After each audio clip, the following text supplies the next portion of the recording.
Okay, Eric, this is a quick video because typing out the instructions was going to be a lot harder. You've probably seen this stuff before, but a quick overview. This switch right here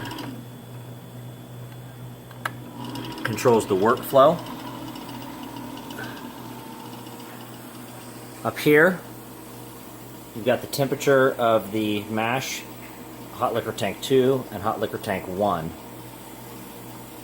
The most important thing with this system is to keep liquid flowing through the heating elements when they're on. That system is here. This Herms button is the liquid flow for the Herms system, and the power on off for that system is here, Herms. When these switches are on, you have power flowing to the elements up in the hot liquor tanks. So if you turn off the workflow, you don't necessarily have to turn off the hot water circulation through the Herms, but if you turn off the workflow below, this needs to be turned off so that you're not powering the heating element when work's flowing through it, because you'll make it boil, potentially burn out the element. And when you're draining water out of either of the liquor tanks, you need to have those shut off as well, because if the water level goes below those heating elements, they'll fry in a matter of seconds. So that's really the most important thing. So for mashing in, the main recipe, the wheat on the big system, is here in this blue bucket.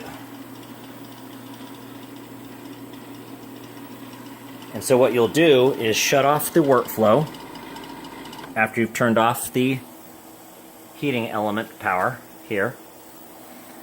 And then remove the lid. And what we want to do first is add the lactic acid and the calcium chloride that the recipe calls for into the water. Give it a little bit of a stir with the whisk, or you can do that prior to shutting off the workflow and let it circulate a little bit if you want. So once your lactic acid is in and it's time to mash in, just pour in the grain in batches and give it a good stir with the whisk. And then the important part of this is that given that this is a false bottom, the grain bed will actually compact really quickly if you just let the wort flow wide open on the output, which is here as this hose goes up back to the top of the wort. So you put the grain in, and the first thing you want to do is let that grain sit for 10 minutes. So set your timer for 10 minutes, and that just lets the mash thin out a bit, lets the enzyme start to convert it so that the liquid will flow better. After 10 minutes, go ahead and come back down here and turn on your workflow and gate this down to where you're just getting a little bit of flow. Now you'll know that you've got too much flow if the liquid in the sight glass begins to drop rapidly as it's sucking down on the grain bed. If you see that happening, then you want to gate down your output flow. But you can kind of find the sweet spot of output flow so that you've got the right amount of wort flowing. Okay, now that you've got the wort flowing, it's been 10 minutes. This was our strike temperature, 158. We need to change that to 148 for our mash for 1 hour. So what you're going to do is hit the blue button, which puts you into a programming, and you see how it starts to blink. You can hit the blue button and go digits to where you want to be. So I want to be here, hit down, oh, that was up, hit down to 148 and hit set. Your temperature will now be set at 148. Then you can come over here, make sure your Herms liquid is flowing, which goes through the exchanger, and then go ahead and kick on your power. And now you should be mashing at 148. It'll take it some time to adjust that temperature, so don't worry about that. When you get here, all of that water should already be up to temperature. And you're up and mashing.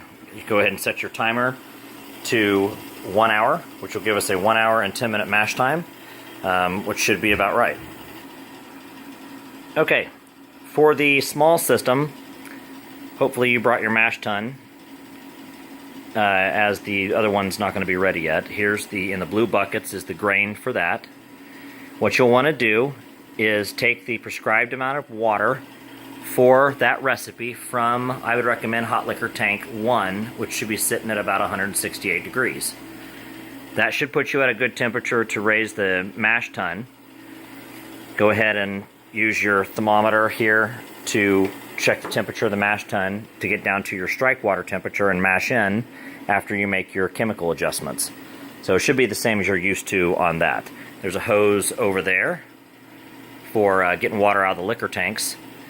And then when you're done getting the water out of the liquor tanks, go ahead and fill the tanks up to the required Sparge 1 and Sparge 2 liquid amount by turning on this valve and this valve.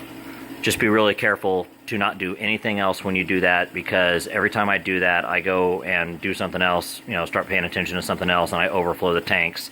And with the amount of electricity we've got flowing through here, that's not healthy. Anyway, give me a call if you have any questions.